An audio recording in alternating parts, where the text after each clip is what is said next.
Hoy, por supuesto, es un día de lujo. Tenemos aquí con nosotros a Fernando Aramburu y nos acompaña también Dionisis Marinos, un periodista griego que entre los tres, entre él y yo, trataremos de sacarle el máximo rendimiento a esta magnífica ocasión que tenemos aquí.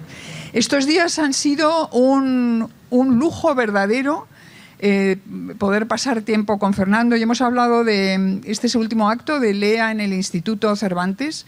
Mañana y pasado sigue Lea, pero en esta azotea es el último día ya que estamos aquí.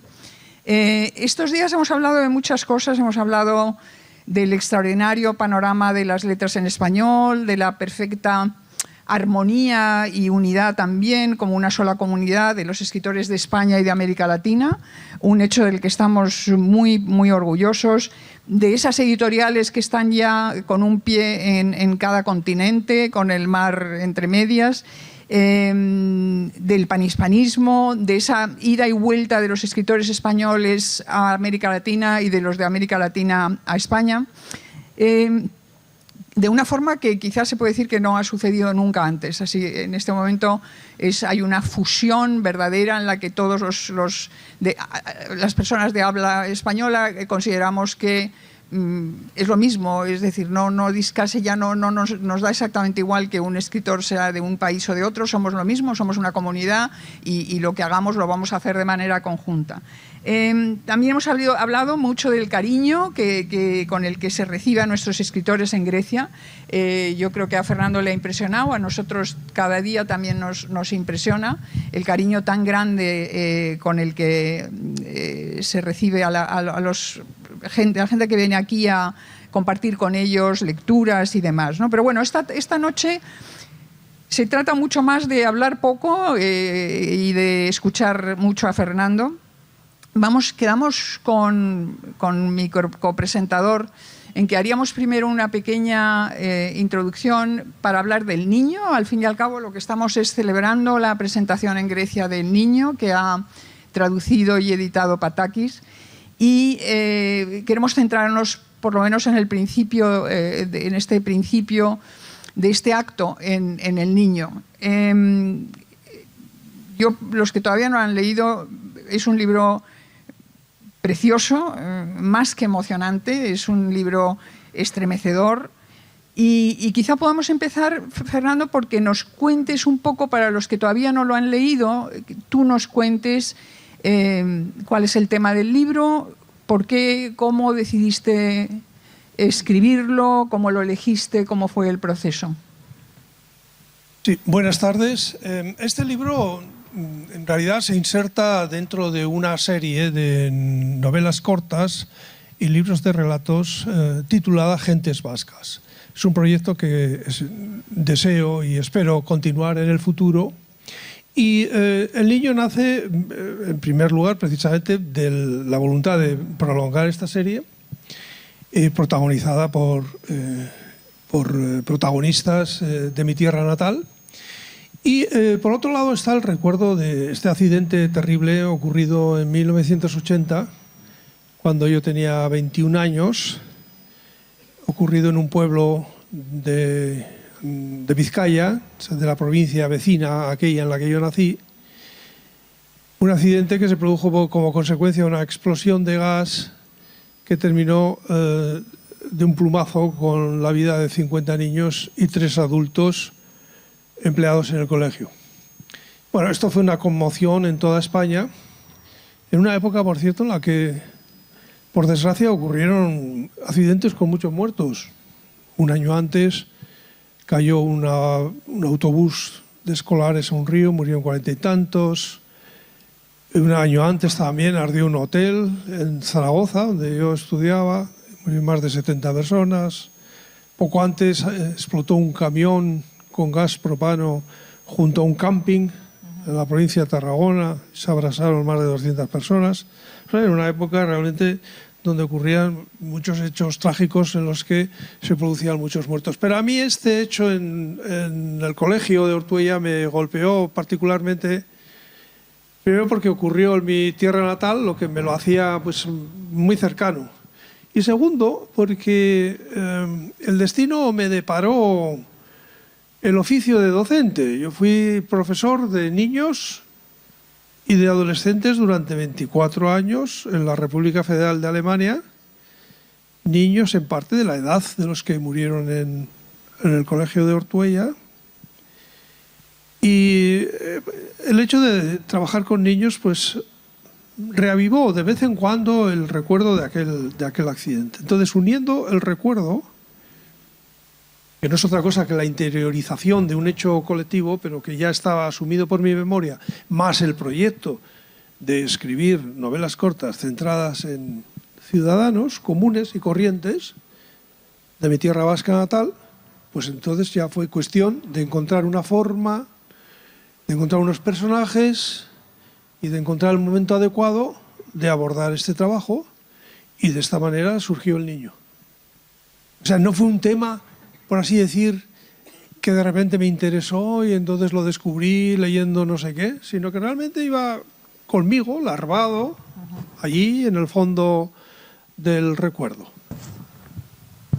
Bueno, luego entraremos un poco más en qué es lo que pasa en esa novela. Básicamente el accidente produce la muerte de todos estos niños, de 50 niños, y Fernando sigue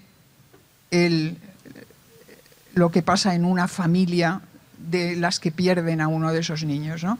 Sigue a los distintos personajes de esta familia. Pero, Dionisio, te dejo la palabra para que tú continúes un poco con la conversación y luego seguimos con el niño. Déjanos un segundo para que pongamos en la traducción.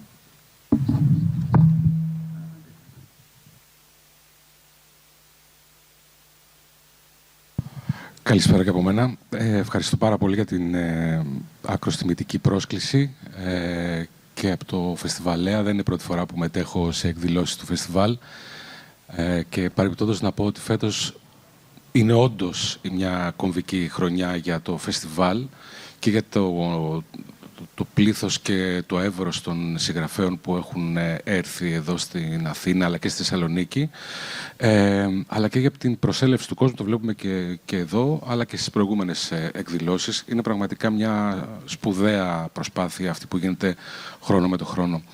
Και νομίζω και συμβολικά κλείνουμε με έναν συγγραφέα ο οποίος είναι πάρα πολύ αγαπητός στο ελληνικό κοινό.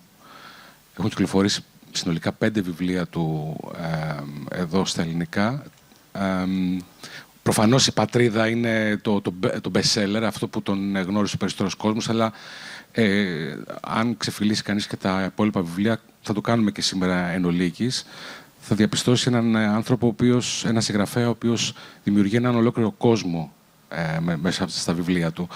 Για να μην μακρηγορώ, θα συνεχίσω από εκεί που τελείωσε ο κ. Σαραμπούρου για το πολύ πρόσφατο βιβλίο, το παιδί. Με όσα ακούσατε, καταλαβαίνετε ότι έχουμε να κάνουμε με ένα εξόχως δραματικό γεγονός, ίσως το πιο βαρύ που μπορεί να βιώσει ένας γονιός, να χάσει δηλαδή το παιδί του. Θα ήθελα λοιπόν να το ρωτήσω πώς διαχειρίστηκε αυτό το όντως πολύ δύσκολο θέμα, έτσι ώστε να μην μετατραπεί σε μελό.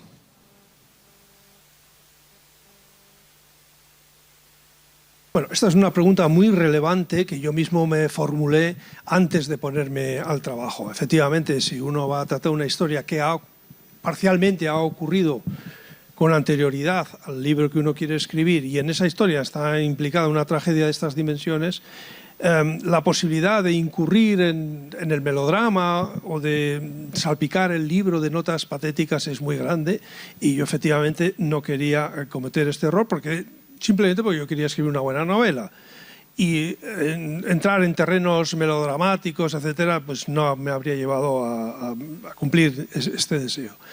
Hay además otro punto que es preocupante o inquietante para el escritor. Es decir, si yo voy a tratar de un dolor ajeno que ha existido realmente, tengo que tener mucho cuidado para no aumentar el dolor de aquellos que ya sufrieron. Entonces, ¿cómo resolver todo esto? Creo que esta novela está escrita con guante blanco. Le pedí ayuda a la literatura para poder hacer una novela que al mismo tiempo fuera un canto a la vida, es decir, que no fuera una historia que se recrease en lo dramático, en lo trágico, sino que mostrase unos destinos de unos vecinos normales y corrientes, humildes, y que bueno, pues la novela mostrase las distintas estrategias que adopta cada cual, con su sencillez, con su psicología, para afrontar esta tragedia que les ha ocurrido. Bien, cuando digo que le pedí ayuda a la literatura, es que yo fui consciente desde el principio que yo iba a escribir una novela, es decir, que yo iba a operar con la ficción. A partir de un hecho real, yo monto una historia con unos personajes que me he inventado yo, siempre considerando que deben mantener una similitud con otras personas que han existido. ¿Vale? Es decir, cuando digo que opero con la ficción, no digo que hago fantasía, sino que lo que les pasa a los personajes, lo que dicen, lo que piensan, está decidido por el autor, pero siempre de manera que resulte verosímil lo que uno desea hacer, ¿no?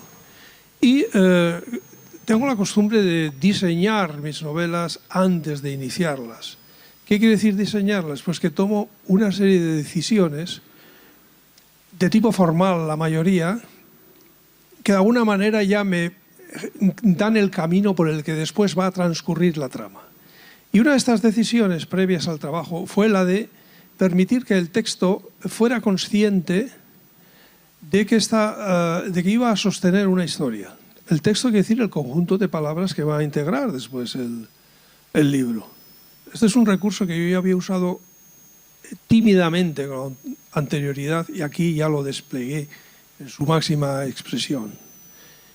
¿Y qué quiere decir esto? Pues que el texto interviene con voz propia, aporta información que considero relevante para la historia y que por razones que no quedan claras el autor decidió no introducir en su historia.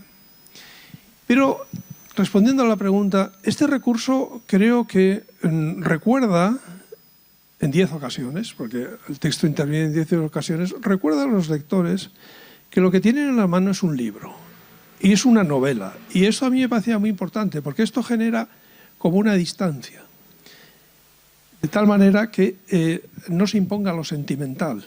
Estas 10 presuntas interrupciones, que en cierto modo recuerdan las interrupciones en la televisión para ver los anuncios, ¿no? Que le cortan a uno la película y le ponen un anuncio. Aquí, claro, aquí mi novela no tiene ese sentido.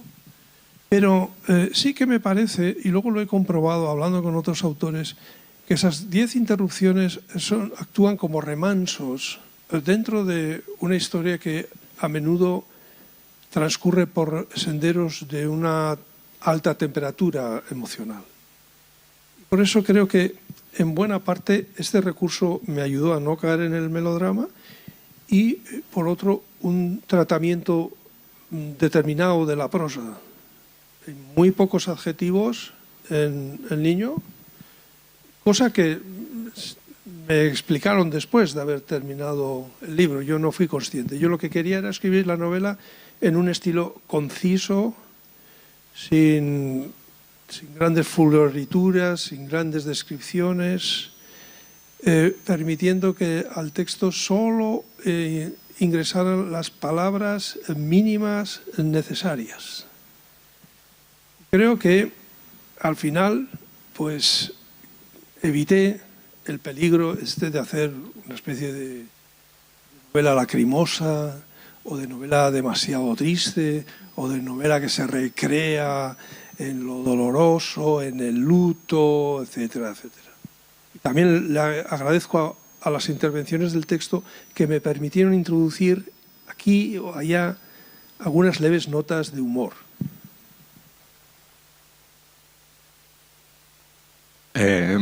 Θέλω να επιμείνω στο κομμάτι της τεχνικής, όπως το εξηγήσατε πριν λίγο.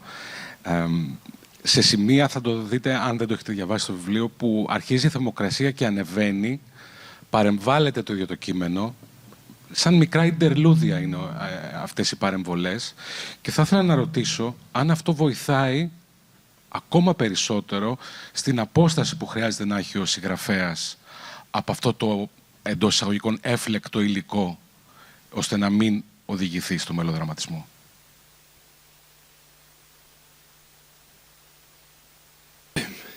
Bien, quizás no está de más aclarar que tampoco se trataba de introducir un antídoto, sino que hay otras cuestiones que también son relevantes o que son características de mi literatura y que quizá convenga mencionar.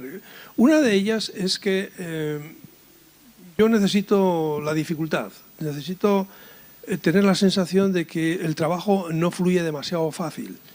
Entonces, en casi todas mis novelas hay algún tipo de reto técnico, de norma caprichosa, de norma arbitraria que luego, una vez aplicada, se convierte en una constante. Y por eso este recurso que acabo de describir también forma parte de esas dificultades que me impongo y que me obligan a estar atento o vigilante, ¿no? Porque yo estaría mintiendo si dijera que me siento al escritorio y pienso, bueno, ahora voy a escribir un capítulo que no sea melodramático. Es decir, yo no trabajo así. Tampoco, antes de escribir una frase, tampoco me pregunto por qué voy a escribir esta frase o cuál es el fin de escribir esta frase. Así no se podría escribir una novela. No está de más disponer de cierto olfato creativo, de cierto oficio, de cierta experiencia, ¿no? Y tampoco estoy solo con la tarea. Es decir, yo dispongo de confidentes literarios, entre ellos mi mujer, que leen lo que voy haciendo a medida que va surgiendo. Y entonces esto me ayuda mucho porque pone a mi disposición una perspectiva ajena, desprejuiciada y sin pelos en la lengua, porque lo que yo necesito de estas personas que lo que yo hago es que me saquen defectos o que me ayuden a evitar defectos. Particularmente mi mujer es muy sensible en todo lo que respecta al comportamiento humano, de tal manera que el editor me ha pedido que de ahora en adelante, cuando publique una novela, ponga una lista de agradecidos o de agradecimientos, cosas que siempre me he resistido a hacer por aquello de no meter en los libros, no sé, dedicatorias, agradecimientos, bibliografía y demás. Adelante creo que voy a tener que hacerlo. Pero digo que no estar solo con el trabajo también ayuda mucho. ¿Me permites? Yo querría entrar ya, a mí este recurso me llamó muchísimo la atención, para que los que no sepan, estén un poco intrigados en qué consiste este recurso. Es que de repente estás leyendo y aparece un mini capítulo, siempre son bastante cortos, creo, ¿no?, en cursiva, en el que quien habla ya no es ni el narrador, es el propio libro, es el que habla, ¿no?, el texto. Y es muy curioso. Lo gracioso además es que, curioso, ¿no?, también que al principio del libro, en el prólogo, Fernando explica: voy a usar este recurso, voy a hacer esto, a quien no le guste que se lo salte. Yo comprendo perfectamente que les pueden molestar de repente estas interrupciones, porque es una cosa poco usual. Y bueno, pues no pasa nada, no se lo lean, está claramente identificado y no se lo lean ustedes. Pero bueno, es un recurso curioso, es algo original e interesante. Yo debo decir que tuve tentación de saltármelos, me los leí porque bueno, me interesaba leerlos, pero sí que esa interrupción era un poco, no sé, la falta de costumbre de encontrarte algo así, ¿no?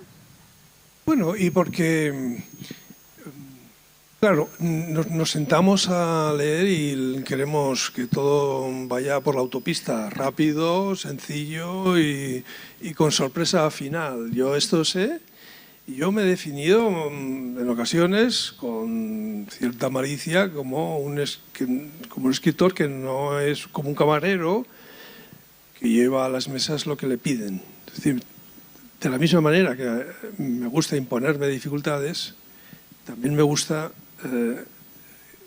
generar en mis posibles lectores cierto grado de complicidad. Es decir, yo tengo ahí el buffet con mis novelas y mis cuentos, y quien quiera efectivamente que se sirva, pero que no espere de mí que yo le vaya a dar lo que esté de moda o lo que es fácil, etcétera, ¿no? Creo que quien sepa apreciar ciertos experimentos formales, pues mi literatura sí le ofrece cada vez algo. Claro está que yo deseo ser entendido, o sea, tampoco experimento en contra de los lectores, esa no es la idea. He aprendido unas cuantas cosas a lo largo de mi trayectoria. Una de ellas es que la historia que uno cuenta no está en el libro, sino el libro no es más que un texto, es un conjunto de palabras, el libro es una partitura, el libro es un suscitador de la historia que se hace en la mente de quien lee. Por eso, si tuviéramos acceso a las mentes de todos los que leen un libro, veríamos que cada cual se hace su libro distinto y que pone caras distintas a los personajes. Y esto es así porque quien lee no acude con la mente en blanco, sino que tiene su propia experiencia vital, sus preferencias, sus gustos, etc. Y como yo sé esto, y yo escribo siempre pensando en que alguien va a leer mis textos, por eso prefijo también los posibles efectos. Y a veces me gusta desconcertar. Y yo entiendo que una historia consiste en la voz que cuenta la historia. Esto es muy importante, ¿eh? De la misma manera que alguien nos cuenta un chiste y nos partimos de risa. Y unos minutos después otra persona nos cuenta el mismo chiste, con las mismas palabras, y nos quedamos tan serios porque algo ha faltado ahí. Si uno logra transmitir cierta personalidad a lo que escribe, cierto tono, cierta musicalidad, es capaz de mostrar la realidad desde flancos inusuales, creo que uno puede realmente ofrecer historias que se salgan, vamos a decir, de la autopista, ¿no? por donde va cualquiera. Y Pilar, si te hubieras saltado esos 10 fragmentos del texto, te habrías perdido información relevante. Hubo un crítico, uno de estos que creen que saben más de novela que los novelistas, que me reprochó el cambio de nombre de los personajes porque, argumentaba, en el pueblo, Ortuella, todo el mundo los iba a reconocer. Y ese es el mayor elogio que se puede hacer a un novelista. Es decir, ese hombre consideró que la historia era veraz, que los personajes eran verdaderamente traslado directo de personas que existieron. Bueno, conseguir esto, con la técnica que sea, es lo más grande que puede conseguir un novelista.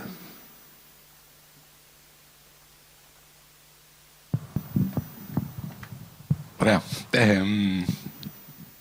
Υπάρχει ενδεχόμενα μια αντίστοιξη, ένα παράδοξο. Από τη μία, όντως αυτά τα πρόσωπα εμφανίζονται να είναι πραγματικά. Από την άλλη, όπως και εσείς αρχικά είπατε, ότι έχουμε να κάνουμε με μυθοπλασία.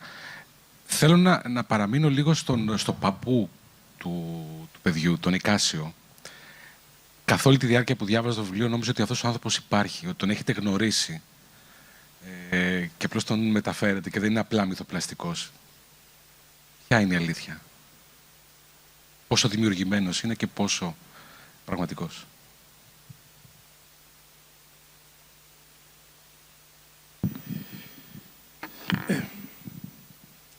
Con el abuelo Nicasio me ocurrió algo que jamás me ha ocurrido con ninguna novela mía. Hay personajes que me resultan simpáticos, otros menos. Los personajes de novela que más me gustan son no los que se portan bien, o son generosos, o son guapos, o tienen éxito, sino los que generan novela. Y normalmente los que generan novela o generan acción suelen ser los malos, los criminales, los traidores, ¿no? Porque son los más útiles. Bueno, con el abuelo Nicasio me ocurrió algo que nunca me había ocurrido con ningún personaje de novela mío, y es que establecí con él una relación sentimental. Esto yo pensé que no se notaría, pero lo ha notado todo el mundo. Y es lo siguiente, yo no tuve ocasión de conocer a mis abuelos varones, a las abuelas sí, porque los dos murieron mucho antes de nacer yo. Uno, el materno, murió cuando mi madre, que el otro día cumplió 100 años, tenía 4, y el otro murió durante la Guerra Civil, bastante antes de nacer yo. Y yo he vivido toda mi vida con esos dos huecos. Quizá de niño no era muy consciente, pero a medida que crecía y escuchaba a otros hablar de sus abuelos y de los regalitos que les hacían los abuelos y de las historias que les contaban y de lo lindo que era jugar con ellos y de las aventuras que pasaban, y bueno, o uno oía, yo pues me dedico a la música porque cuando tenía 9 años mi abuelo me regaló una guitarra, ¿no? Entonces yo notaba que a mí me ha faltado esto. Yo he vivido siempre con esa doble ausencia. Para colmo, en casa solo teníamos una foto de cada uno. Y en un caso, en el caso del abuelo paterno, el padre de mi padre, en esa foto se le ve con una boina que le da sombra a la cara, de manera que es imposible reconocer unos rasgos faciales. No, más allá de esas dos fotos no tenemos nada de ellos, ningún reloj, ningún objeto, nada de nada. Una vez pregunté a mi madre por su padre y ella, claro, recordaba solamente que él era campesino, que cuando volvía del campo la solía sentar encima de sus piernas y jugaba con ellas. Mi madre tenía esa fijación, ¿no? O sea que me ha sido punto menos que imposible recuperar a mis abuelos en forma de historias, en forma de testimonios. Ya digo, solo hay 2 fotos. Entonces, cuando yo introduje a Nicasio en mi novela, lo usé para ejercer de nieto de este hombre. He sido nieto de un personaje durante los casi 2 años que me costó escribir El niño. Y esto no es solamente que yo tuviera una ilusión mientras que escribía, sino que realmente cada vez que el personaje entra en escena lo trato con una determinada delicadeza, con cierto tacto. Y yo pensé que esto no se notaría, pero efectivamente ya empezaron los amigos a decirme que este era un personaje especial dentro de los míos, ¿no? Y de cierto modo me he sentido el niño, ese niño que él perdió, de la misma manera que yo perdí en su momento a los abuelos, ¿no? Y es un personaje especial por eso para mí, tiene un valor sentimental muy grande. Estos días se estaba rodando la película basada en el niño. De hecho, ayer me invitaron a una sesión de rodaje, pero yo estoy aquí, entonces no pasa nada porque tampoco... Una vez fui a ver el rodaje de una escena de la serie de Patria y vino un técnico y me despachó pensando que yo era un peatón que se había parado allí a mirar. Luego vino a pedirme perdón, pero a mí me pareció bien porque efectivamente yo estaba ahí estorbando. Y tengo la certeza de que han elegido al actor adecuado para este personaje. Y tengo mucho interés en ver las imágenes, las escenas de Nicasio con su niño imaginario, de Nicasio cuando reconstruye en su piso la habitación de su nieto. Bueno. Yo creo que este libro, no sé si lo tenías claro desde el principio que lo titularías El niño. También se podría haber llamado El abuelo si no hubiera una novela de Galdós, ¿no? No, lo tenía claro porque me parecía... El niño no está en la novela. La novela empieza cuando el niño ya ha muerto. Entonces, me parecía un gesto de deferencia, o si se quiere, de homenaje a aquellos niños, ¿no? Puesto que ellos suscitan la novela. Y si no vemos el título, El niño, o la imagen en la cubierta, entonces... creo que algo importante habría faltado. Lo que a mí me ha gustado mucho, yo también, perdón por la nota personal, pero yo tengo la suerte de tener 4 nietas, 4 niñas maravillosas de entre 7 y 10 y 11 años, ¿no? Y este libro habla con enorme precisión y delicadeza y realidad, ¿no?, del vínculo ese increíble que se crea entre los nietos y los abuelos, ¿no?, especialmente en estos abuelos de hoy en día, ¿no?, que como Nicasio pasan mucho tiempo con sus nietos porque tienen que cuidarles, tienen que ayudar a los padres y... Sí, perdón. Y ese vínculo entre abuelos y nietos yo creo que está poco explotado literariamente, se ha hablado poco de él y es muy bonito, ¿no? Es el centro del libro, mucho más que otras cosas, ¿no? Luego hay otros personajes, la madre es que es muy interesante, el padre es interesantísimo también, pero ahí el centro está entre el abuelo y el nieto. Yo me pregunto... Yo pienso que sí, pero tú lo debes saber mejor. Me pregunto, yo creo que Nicasio sabe perfectamente lo que está pasando, solo que se tiene que crearse, tiene que inventarse una especie de realidad paralela para soportar el dolor de haber perdido a su nieto, ¿no? La historia, yo creo que no hacemos ningún tipo de revelación grande si nos inventamos eso, el abuelo mantiene una especie de ficción de que el niño vive, que no se ha muerto, ¿no?, que no ha pasado nada, ¿no? Entonces, esa es lo que pasa durante prácticamente toda la novela. Entonces, yo no creo que Nicasio esté con Alzheimer o tenga demencia senil o algo. Él sabe lo que está pasando y además es muy de la gente mayor, ¿no?, que llega a esas edades que dicen, bueno, la sociedad me ha apartado, pues yo me aparto, me hago mi propio mundo y voy a hacer lo que... ¿Más? Con la voz que yo tengo, por favor, se os voy a tronar. Sí, me lo acerco más. Y un poco, bueno, se ha inventado ese mundo porque no puede soportar la realidad de que su nieto haya muerto, ¿no? Pero que él sabe en el fondo, él se mete en la cama por la noche y sabe que su nieto está muerto, ¿no? Que no... ¿Cómo es eso? Bueno, esta es la vieja pregunta del Quijote, ¿no? Si el Quijote realmente estaba loco o sabía lo que estaba haciendo. Y la novela aquí juega también con esa ambigüedad. O sea, la novela no decide si este hombre realmente cree en esta ficción a la que se ha acogido o realmente ha perdido la cabeza, ¿no? Lo que sí vemos es que... esta ficción, o sea, la idea de que el niño no ha muerto y sigue a su lado y él habla con él, le aporta cierto alivio, y le aporta un argumento. Esta ficción es tan valiosa para él, y eso también lo vemos en la novela, que él corta sus relaciones sociales, él rompe con todo lo que le pueda cuestionar esta ficción, esta locura, lo que quieras, a la que ha acudido. ¿Sí? De hecho, se lleva a un niño de un parque, pero no con mala voluntad, ni mucho menos. La hija le sigue el juego.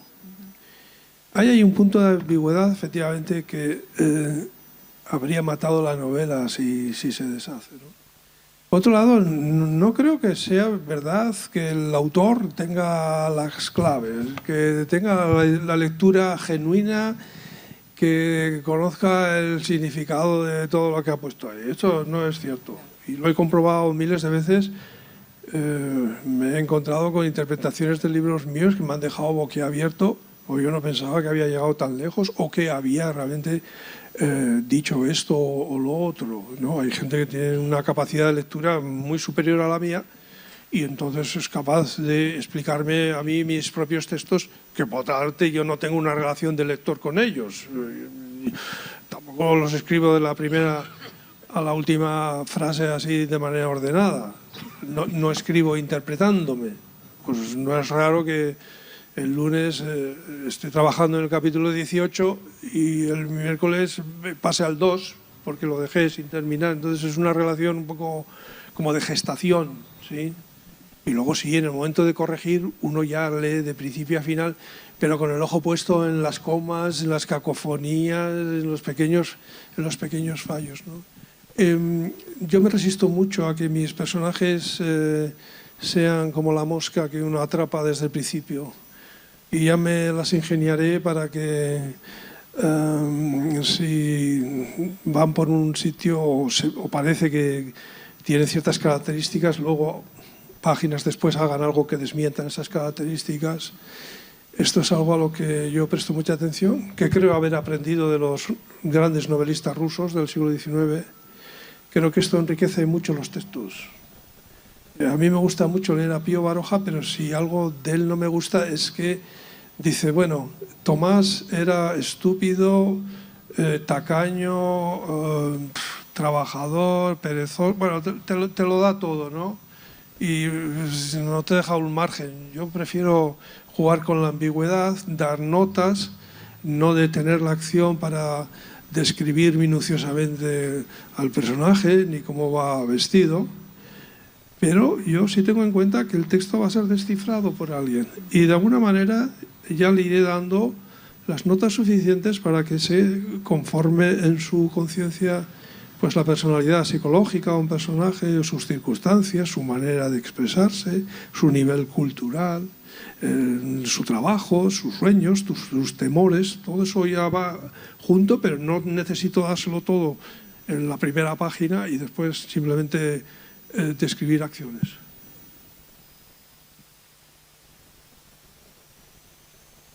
Απλώς να συμπληρώσω και εγώ την άποψή μου ότι ενώ εξ αρχής μαθαίνουμε ότι το παιδί είναι νεκρό, στην πραγματικότητα το παιδί σκέπει το μυθιστόρημα, δηλαδή κυκλοφορεί μέσα στις ιστορίες. Επομένως και εγώ θεωρώ ότι είναι κυριαρχικός ο ρόλος του και ας μην υπάρχει. Θα ήθελα τώρα να μιλήσουμε λίγο για τη μητέρα του παιδιού. Αν δούμε μακροσκοπικά τα έργα σας, υπάρχει μια μεγάλη πινακοθήκη, μια πινακοθήκη τέλος πάντων από γυναικείους χαρακτήρες, οι οποίοι είναι ισχυροί πόλοι στα μυθιστορήματά σας. Κάτι τέτοιο ισχύει και με την Μαριάχε. Θα ήθελα να μιλήσουμε λίγο για αυτήν.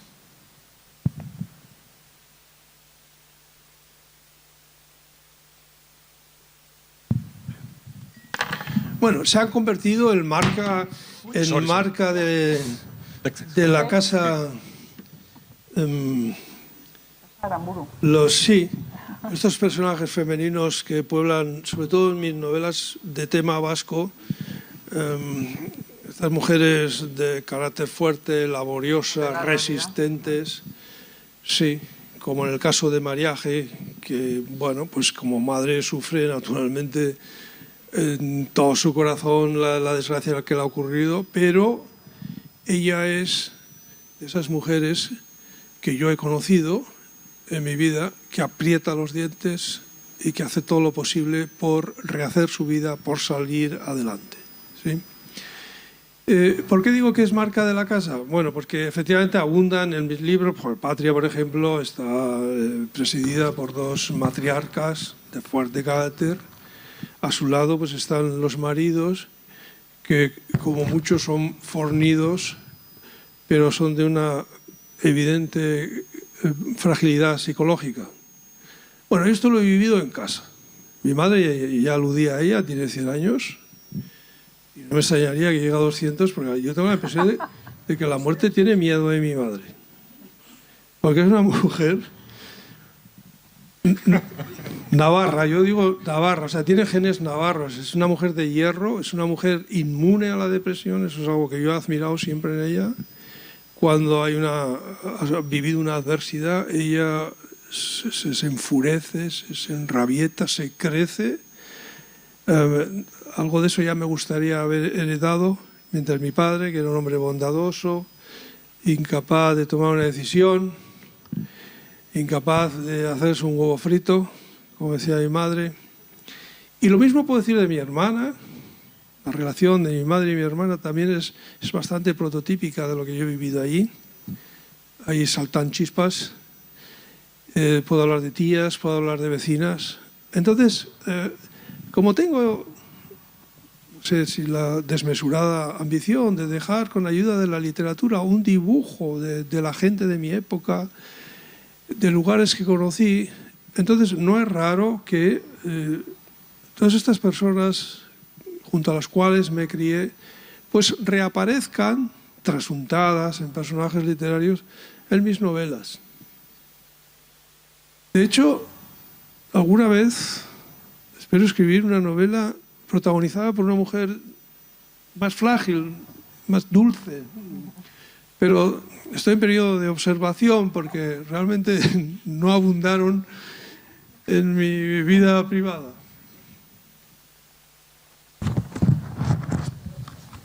Για να μπούμε σιγά σιγά και λίγο στο συγγραφικό εργαστήρι. Ναι.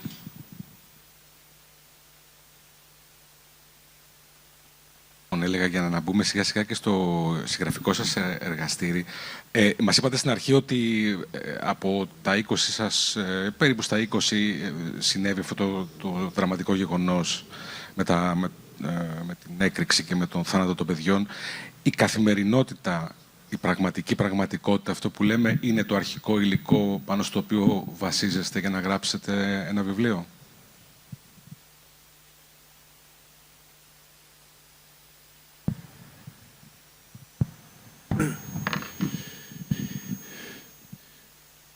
Bueno, relativamente.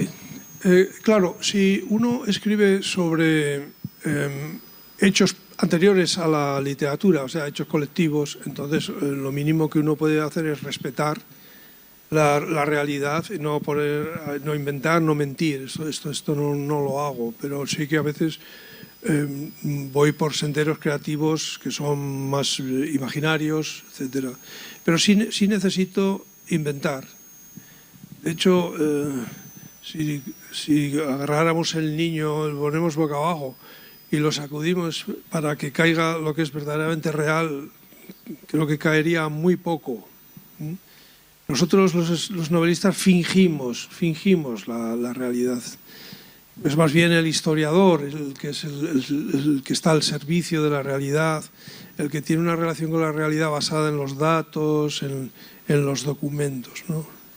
Pero como dije antes, pues sí, tengo esa aspiración de servirme de la literatura a lo largo de mi vida para dejar un dibujo de mis semejantes, de los seres humanos, no en montón, no en muchedumbre, sino un poco seleccionados y mostrarlos en su privacidad, en sus comportamientos, pero también en la manera como lo que llamamos la realidad o la vida social o colectiva repercute en ellos. Esto es un punto que a mí me resulta muy productivo y es entonces cuando efectivamente si yo voy a reflejar lo social o histórico en ellos tengo que documentarme o tengo que efectivamente ser lo más veraz posible. Pero una vez que ingreso en el mundo de la ficción, lo que dicen mis personajes se lo adjudico yo, se lo doy yo, lo que reflexionan, lo que les pasa.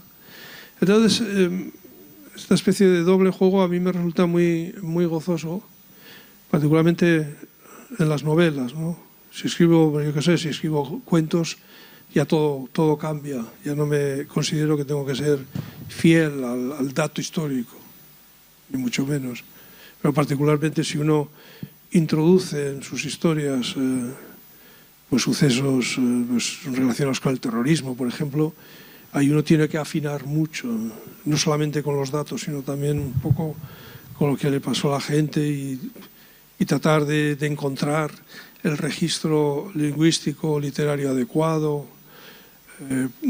evitar la frivolización cuando uno trata de dramas ajenos. Sí.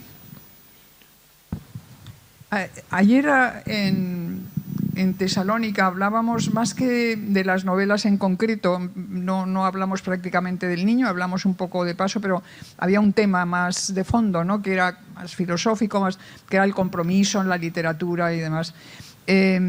Y bueno, tú dijiste algo que yo creo que te lo había oído también hablando privadamente o en algún otro momento, que a mí me gustó mucho porque a veces hay escritores incluso importantes que no hablan tanto de ello y se quedan en los argumentos y en la historia. Y tú insistes mucho en que lo importante para ti, más que todo eso, es hacer buena literatura, ¿no? Es decir, escribir bien, hacer buena literatura.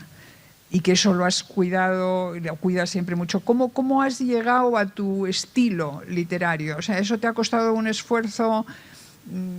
¿Te lo has empollado, te lo has trabajado o tienes el don natural de escribir así de bien? No, hay mucho trabajo, años, dedicación, errores de los que uno aprende. Sí. Bueno, quizá debería aludir a mi situación personal. Yo me establecí en la República Federal de Alemania, país donde no se hablaba mi idioma, como comprobé al llegar, y donde este año voy a hacer exactamente 40 años de residente fijo. Esto me puso en una situación lingüística para un escritor muy particular. Inmediatamente me puse a aprender la lengua alemana con mucha intensidad y con mucha motivación. ¿Sí? Yo no fui a Alemania a trabajar, yo no fui un emigrante convencional, sino que una alemana se enamoró de mí y entonces yo, como soy muy generoso, decidí estar ahí el resto de mi vida. Y yo comprobé a una edad temprana que no dominaba la lengua española con fines literarios, a pesar de haberme licenciado en filología hispánica, de haber estudiado el idioma. Entonces, al mismo tiempo que aprendía con mucha intensidad la lengua alemana, decidí reaprender mi lengua materna, pero ya con objetivo literario. Y no solamente la lengua, sino también el uso escrito literario o con intención literaria de mi lengua materna. Entonces, para llegar al escritor que ahora soy, he leído muchos libros, pero he leído muchos libros con el lápiz en la mano, tomando notas, aprendiendo de otros. Entonces yo leía, bueno, aparte de que leía gramáticas y trataba de aumentar también mi vocabulario en lengua española, yo estudiaba pues como quien abre un reloj y mira las piececitas del reloj ajeno, libros de otros, ¿no? De autores de renombre que me parecían particularmente buenos y yo quería saber por qué. Pues a lo mejor me parecía oportuno dominar la técnica del diálogo y entonces pues estudiaba a los grandes autores, pues yo qué sé, pues a Charles Dickens y me fijaba en cómo lo hacía, o en los grandes maestros de la descripción. Miraba, pues no sé, por ejemplo, la lectura de Kafka para mí fue muy importante. Descubrí que se podía escribir sin querer incurrir en la literatura.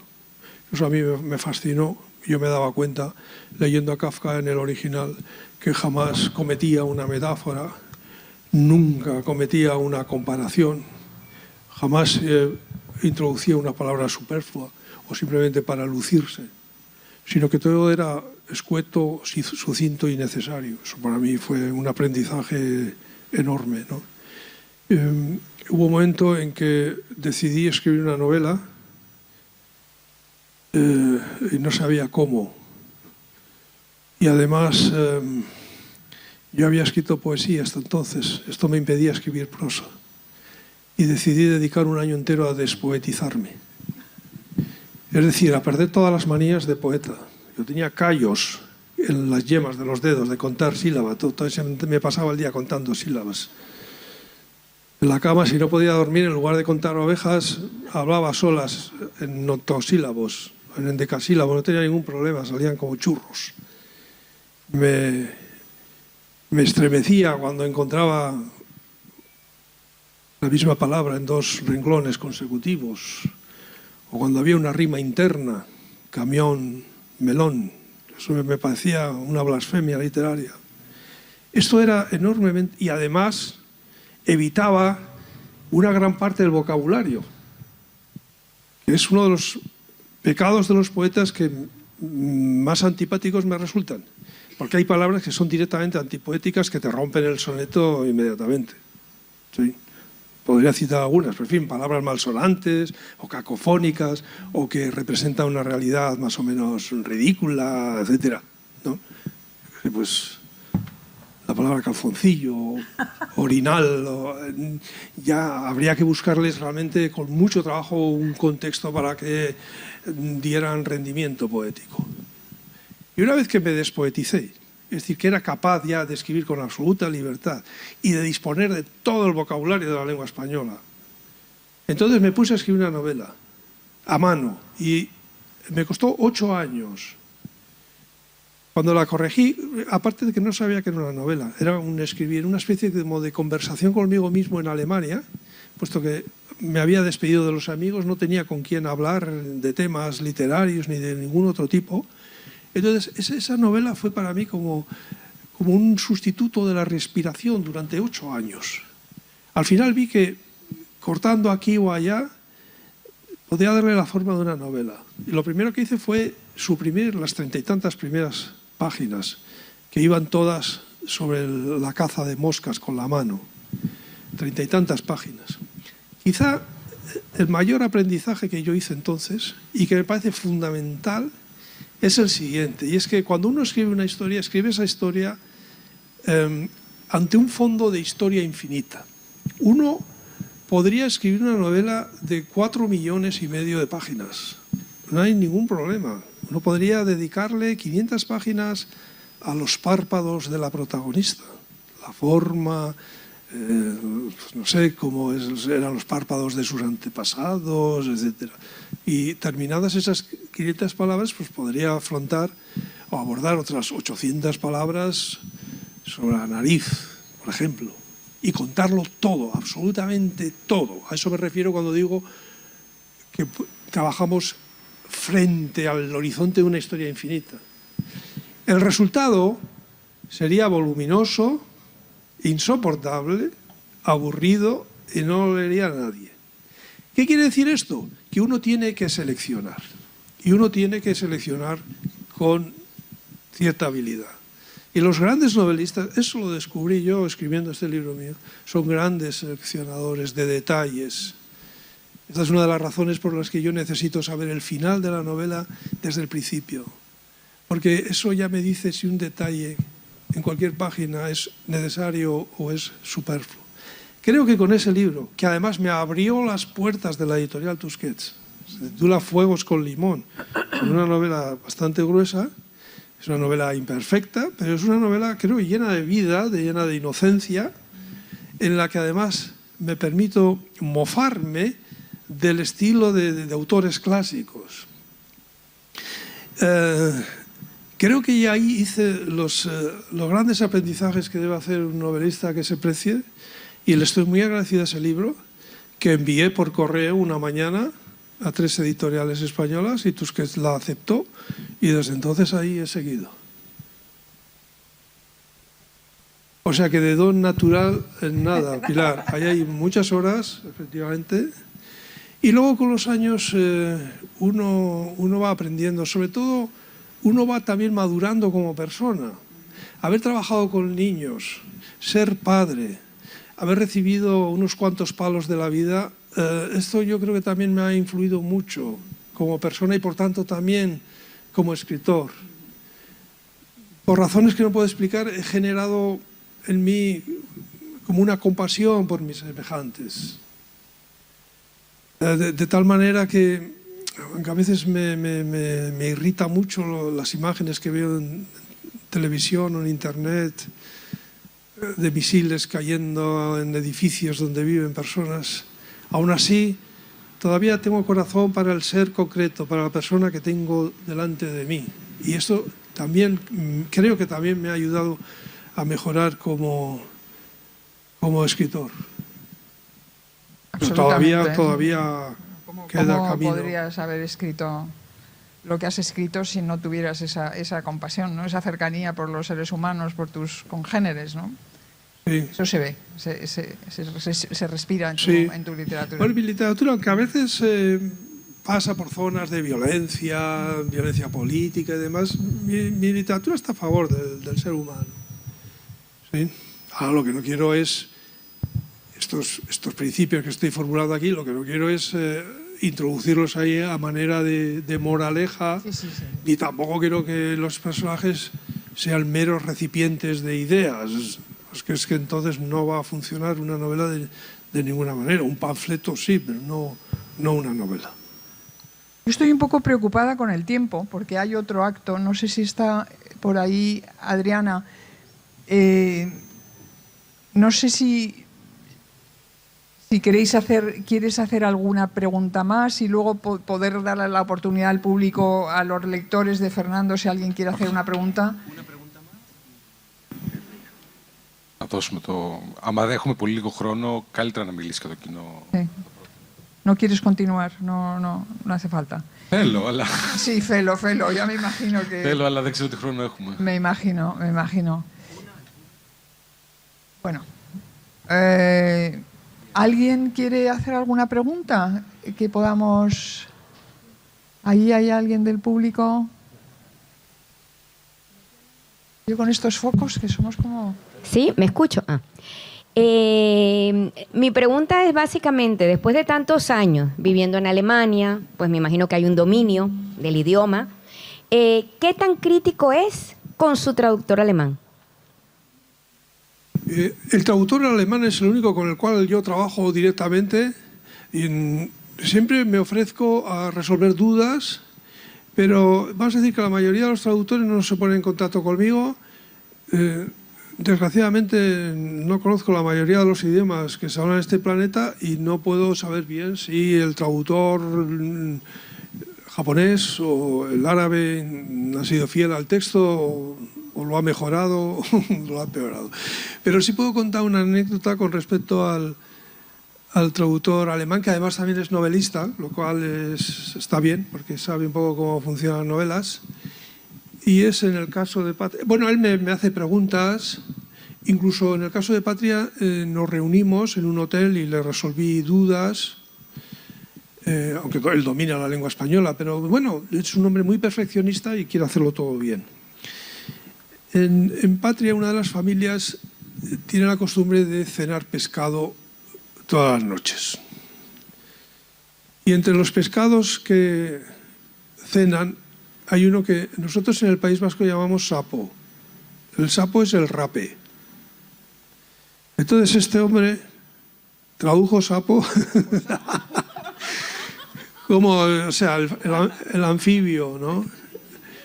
Y bueno, esto lo supe yo tiempo después se pudo corregir a partir de la tercera o cuarta edición. Quizá yo debí controlar, pero es que no tengo vocación de inspector, no me gusta supervisar. Además, Patria es muy gorda, me habría robado 3-4 días de trabajo. Confieso mi pereza en este sentido. Pero es un gran traductor, tengo que decirlo, y me ha traducido todos los libros hasta ahora al alemán.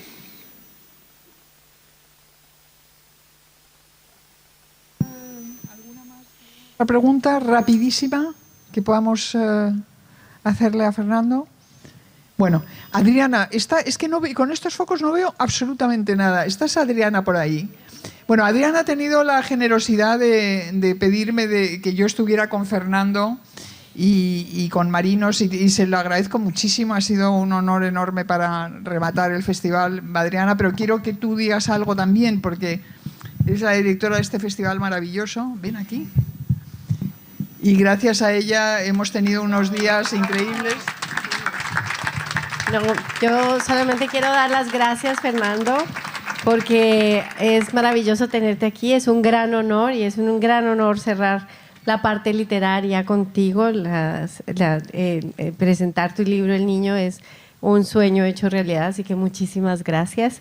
Cuando nos vimos en Bogotá y me dijiste que sí que venías, no te imaginas la felicidad. Inmediatamente le escribí a Yorgos y le dije, sí viene.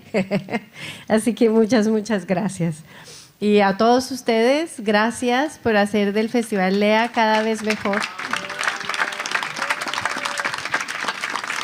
Y a ti, Pilar, gracias por guerrerearte esto conmigo todos los días. No sé si es una palabra guerrerear existe, pero muchas gracias a todos y al equipo del Festival Lea. Por favor, denles a todos ellos un gran aplauso. Pues, that's all, folks. Los libros de Fernando están en griego y en español aquí y va a firmar abajo a la entrada del Cervantes, ¿ok? La Biblia está hispánica, que salínica, μπορείτε να τα αγοράσετε εδώ στο Polyglot. Otro aplauso a Polyglot, por favor. Ya.